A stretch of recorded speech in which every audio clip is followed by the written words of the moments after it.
നമസ്തേ.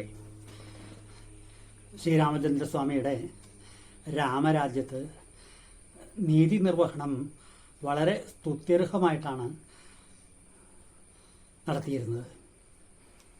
അതിന് ഉദാഹരണമായിട്ട് ഒരു കഥ രസകരമായത് നമുക്ക് ഇന്ന് അനുസ്മരിക്കാം.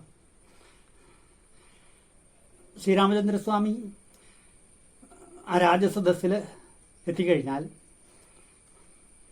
ലക്ഷ്മണൻ, പ്രധാനമന്ത്രി, ആരെങ്കിലും പരാതിക്കാരുണ്ടെങ്കിൽ അവരെ ഹാജരാക്കും.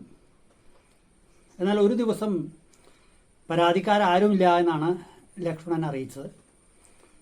അപ്പോൾ ശ്രീരാമൻ ചോദിച്ചു, മനുഷ്യരായിട്ട് ആരും ഇല്ല എങ്കിൽ മൃഗങ്ങളായിട്ട് വല്ലവരും ഉണ്ടോ? മൃഗങ്ങളുടെ ക്ഷേമം കൂടി രാജാവ് നോക്കേണ്ടതാണ്.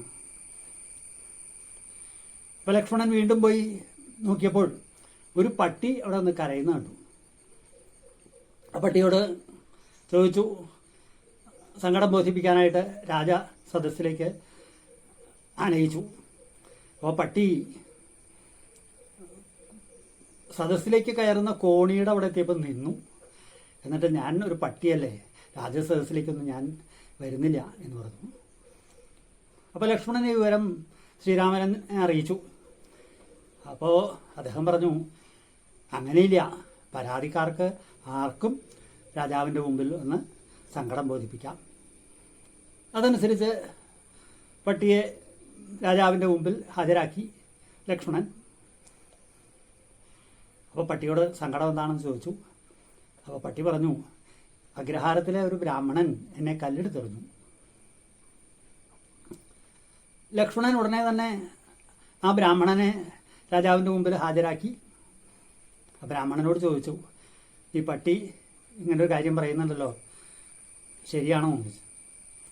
ബ്രാഹ്മണൻ പറഞ്ഞു, ഞാൻ എൻ്റെ ജോലിയൊക്കെ കഴിഞ്ഞ് ക്ഷീണിച്ച് ദാഹിച്ച് ഗൃഹത്തിലേക്ക് തിരക്കിട്ട് പോവുമായിരുന്നു. ആ സമയത്ത് ഈ പട്ടി എൻ്റെ പിന്നാലെ വന്ന് ഉറക്കെ കുരച്ച് എന്നെ ഭയപ്പെടുത്തി.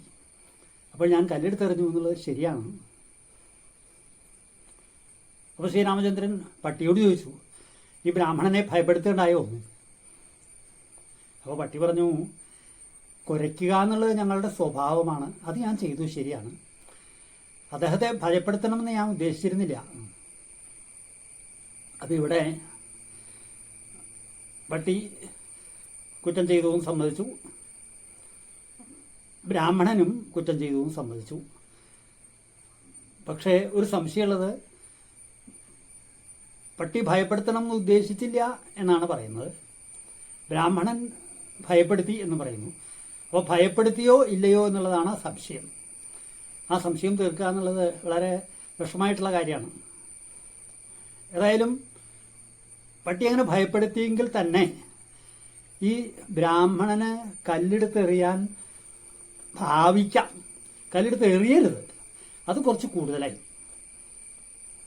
അപ്പം ഇത് എങ്ങനെ തീർപ്പ് കൽപ്പിക്കും എന്ന് അറിയാനായിട്ട് നിയമപണ്ഡിതരോടൊക്കെ ശ്രീരാമചന്ദ്രസ്വാമി ആരാഞ്ഞു. അവരൊക്കെ എല്ലാ നിയമങ്ങളൊക്കെ പരിശോധിച്ച് വ്യക്തമായിട്ടൊരു ഉത്തരം പറയാൻ സാധിക്കാതെ ആണ് വന്നത്. അപ്പോൾ അവസാനം ശ്രീരാമചന്ദ്രൻ പട്ടിയോട് തന്നെ ചോദിച്ചു, ഈ ബ്രാഹ്മണനെ എങ്ങനെ ശിക്ഷിക്കണം എന്നാണ് അഭിപ്രായം?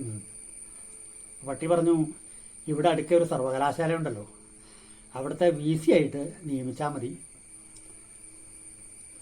അപ്പോൾ ശ്രീരാമചന്ദ്രൻ ചോദിച്ചു, ഇങ്ങനെ കുറ്റം ചെയ്ത ഒരാളെ ഇത്ര ഉയർന്നൊരു സ്ഥാനത്ത് നിയമിച്ചു കഴിഞ്ഞാൽ അത് അയാളെ ബഹുമാനിക്കലാവില്ലേ? അപ്പോൾ പട്ടി പറഞ്ഞു, ഒരിക്കലും ഇല്ല. കാരണം ഞാൻ അവിടെ കഴിഞ്ഞ ജന്മം VC ആയിരുന്ന ആളാണ്. എൻ്റെ ചുമതലകൾ ഞാൻ കൃത്യമായിട്ട് നിർവഹിക്കുകയും ചെയ്തിരുന്നു. പക്ഷെ ഇതാ ഈ ജന്മത്തിൽ എനിക്ക് പട്ടിയായിട്ട് ജനിക്കേണ്ടി വന്നു. അപ്പം അതുകൊണ്ട് ഈ ബ്രാഹ്മണനെ അവിടെ VC ആയിട്ട് നിയമിച്ചാൽ മതി.